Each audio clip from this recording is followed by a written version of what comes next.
Jesus said to them, "Why do they say that the Christ is David's son?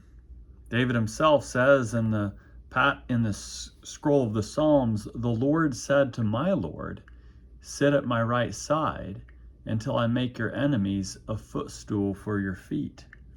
Since David calls him Lord, how can he be David's son?" In the presence of all the people, Jesus began to speak first to his disciples. Watch out for the legal experts. They like to walk around in long robes. They love being greeted with honor in the markets. They long for the places of honor in the synagogues and at banquets. They are the ones who cheat widows out of their homes. And to show off, they say long prayers. They will be judged most harshly. Looking up, Jesus saw people throwing their gifts into the collection box for the temple treasury. He also saw a poor widow throw in 2 small copper coins worth a penny. He said, "As for the things you're admiring, the time will come." He said, "I assure you that this poor widow has put in more than them all. All of them are giving out of their spare change, but she, from her hopeless poverty, has put in everything she had to live on."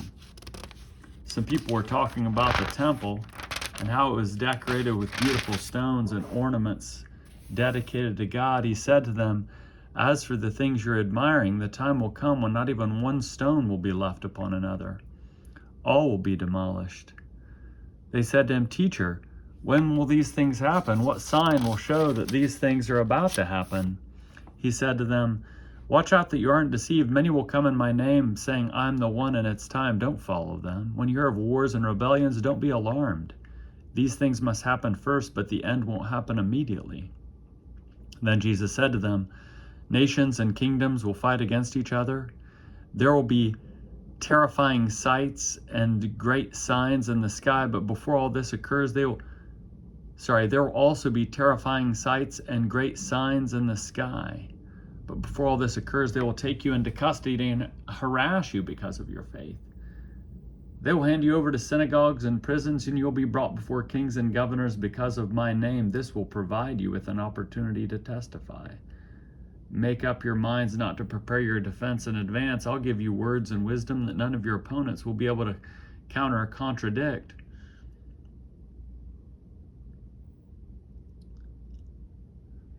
You will be betrayed by your parents, brothers and sisters, relatives and friends. Everyone will hate you because of my name. Still, not a hair on your heads will be lost. By holding fast, you will gain your lives. When you see Jerusalem surrounded by armies, then you'll know that its destruction is close at hand. At that time, those in Judea must flee to the mountains. Those in the city must escape, and those in the countryside must not enter the city. These are the days of punishment when everything written will find its fulfillment. How terrible it will be at that time for women who are pregnant or for women who are nursing their children. There will be great agony on the earth and angry judgment on this people. They will fall by the edge of the sword and be taken away as captives among all nations. Jerusalem will be plundered by Gentiles until the times of the Gentiles are concluded. There will be signs in the sun, moon, and stars on the earth. There will be dismay among nations and their confusion over the roaring of the sea and the surging waves. The planets and other heavenly bodies will be shaken, causing people to faint from fear and foreboding what is coming upon the earth. Then they will see the human one coming on a cloud with power and great splendor. Now when these things begin to happen, stand up straight and raise your heads, because your redemption is near." Then he told them a parable. "Look at the fig tree and all the trees. When they sprout leaves, you can see for yourselves and know that summer is near. In the same way, when you see these things happening, you know that God's kingdom is near. I assure you that this generation won't pass away until everything has happened. Heaven and earth will pass away, but my words will certainly not pass away. Take care that your hearts aren't dulled by drinking parties, drunkenness, and the anxieties of day-to-day life. Don't let that day fall upon you unexpectedly like a trap. It will come upon everyone who lives on the face of the whole earth. Stay alert at all times, praying that you are strong enough to escape everything that is about to happen and to stand before the human one." Jesus was teaching every day in the temple. But he spent each night on the Mount of Olives. All the people rose early in the morning to hear him in the temple area. The festival of unleavened bread, which is called Passover, was approaching. Pascha. It's interesting, in Espanol, Pascua is Passover and Easter. So it's the same because, of course, it's the same in the Bible. But in English, we just say Passover for the Jewish festival and Easter for the Christian festival, therefore dividing what was never meant to be divided. It's Pascua. And here in Greek, you can even see it right here. Pascha. The festival of unleavened bread, which is called Passover, was approaching. The chief priests and the legal experts were looking for a way to kill Jesus because they were afraid of the people. Then Satan entered Judas, called Iscariot, who was one of the 12. He went out and discussed with the chief priests and the officers of the temple guard how he could hand Jesus over to them. They were delighted and arranged payment for him. He agreed and began looking for an opportunity to hand Jesus over to them, a time when the crowds would be absent. The day of unleavened bread arrived when the Passover had to be sacrificed. Jesus sent Peter and John with this task: go and prepare for us to eat the Passover meal. They said to him, where do you want us to prepare it? He replied, when you enter the city, a man carrying a water jar will meet you. Follow him to the house he enters. Say to the owner of the house, the teacher says to you, where's the guest room where I can eat the Passover with my disciples? He will show you a large upstairs room already furnished. Make preparations there. They went and found everything just as he told them, and they prepared the Passover meal. When the time came, Jesus took his place at the table, and the apostles joined them. He said to them, I have earnestly desired to eat this Passover with you before I suffer. I tell you, I won't eat it until it is fulfilled in God's kingdom. After taking a cup and giving thanks, he said, take this and share it among yourselves. I tell you that from now on I won't drink from the fruit of the vine until God's kingdom has come. After taking the bread and giving thanks, he broke it and said, this is my body, which is given for you. Do this in remembrance of me. In the same way, he took the cup after the meal and said, this cup is the new covenant by my blood, which is poured out for you. But look, my betrayer is with me. His hand is on this table. The human one goes just as it has been determined, but how terrible it is for that person who betrays him. They began to argue among themselves about which one of them it could possibly be who would do this. An argument broke out among the disciples over which one of them should be regarded as the greatest. Then he said to them, the kings of the Gentiles rule over their subjects, and those in authority over them are called friends of the people. But that's not the way it will be with you. Instead, the greatest among you must become like a person of lower status, and a leader like a servant. So which one is greater, the one who is seated at the table or the one who serves at the table? Isn't it the one who is seated at the table?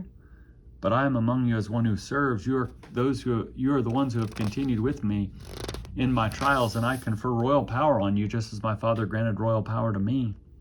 Thus you will eat and drink at my table in my kingdom, and you will sit on thrones overseeing the 12 tribes of Israel. Simon, Simon, look, Satan has asserted the right to sift you all like wheat. However, I have prayed for you that your faith won't fail. When you have returned, strengthen your brothers and sisters. Peter responded, Lord, I'm ready to go with you, even both to prison and to death. Jesus responded, I tell you, Peter, the rooster won't crow today before you've denied 3 times that you know me. Jesus said to them, when I sent you out without a wallet, bag, or sandals, you didn't lack anything, did you? They said, nothing. Then Jesus said to them, but now whoever has a wallet must take it, and likewise a bag, and those who don't own a sword must sell their clothes and buy one. I tell you that this scripture must be fulfilled in relation to me. And he was counted among the criminals. Indeed, what's written about me is nearing completion. Indeed, what's written about me is nearing completion. They said to him, Lord, look here, 2 swords. He replied, enough of that. Jesus left and made his way to the Mount of Olives, as was his custom, and the apostles joined him. He said to them, pray that you won't give in to temptation. He withdrew from them about a stone's throw, knelt down and prayed. He said, Father, if it's your will, take this cup of suffering away from me. However, not my will, but your will must be done. Then a heavenly angel appeared to him and strengthened him. He was in anguish and prayed even more earnestly. His sweat became like drops of blood falling on the ground. When he got up from praying, he went to the disciples. He found them asleep, overcome by grief. He said to them, "Why are you sleeping? Get up and pray so that you won't give in to temptation." While Jesus was still speaking, a crowd appeared, and the one called Judas, one of the 12, approached Jesus, was leading them. He approached Jesus to kiss him. Jesus said to him, "Judas, would you betray the human one with a kiss?" When those around him recognized what was about to happen, they said, "Lord, should we strike with our swords?" One of them struck the high priest's servant, cutting off his right ear. Jesus responded, "Stop, no more of this." He touched the slave's ear and healed him. Then Jesus said to the chief priests and the officers of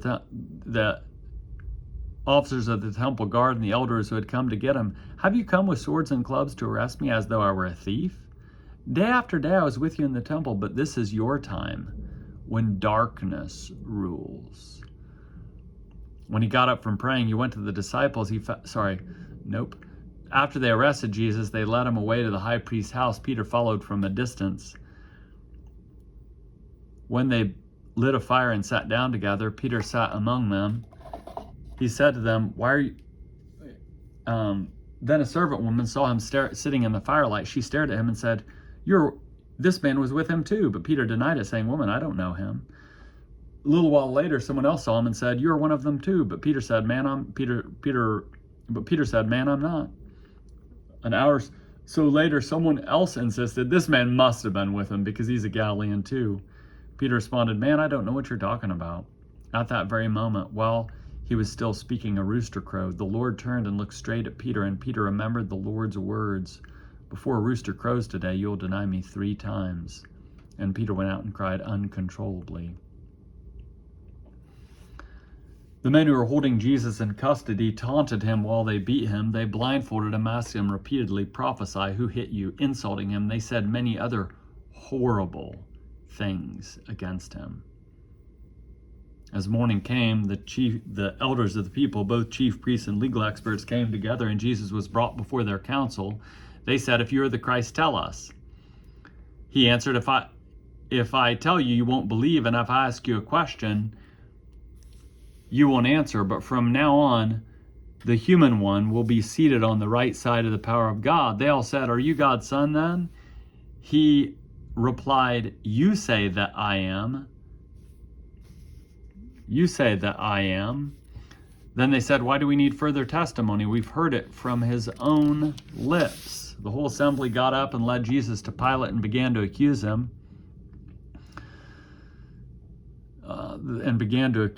They said, "We have found this man misleading our people, opposing the payment of taxes to Caesar, and claiming that he is the Christ, a king." Pilate asked him, "Are you the king of the Jews?" Jesus replied, "That's what you say." Then Pilate said to the chief priests and the crowds, "I find no legal basis for action against this man." But they objected strenuously, saying, "He agitates the people with his teaching throughout Judea, starting from Galilee all the way here." Hearing this, Pilate asked if the man was a Galilean. When he learned that Jesus was from Herod's district, Pilate sent him to Herod, who was also in Jerusalem at that time. Herod was very glad to see Jesus, for he had heard about Jesus and had wanted to see him for quite some time. He was hoping to see Jesus perform some sign. Herod questioned Jesus at length, but Jesus didn't respond to him. The chief priests and the legal experts were there, fiercely accusing Jesus. Herod and his soldiers treated Jesus with contempt. Herod mocked him by dressing Jesus up in elegant clothes and sending him back to Pilate. Pilate and Herod became friends with each other that day. Before this, they had been enemies.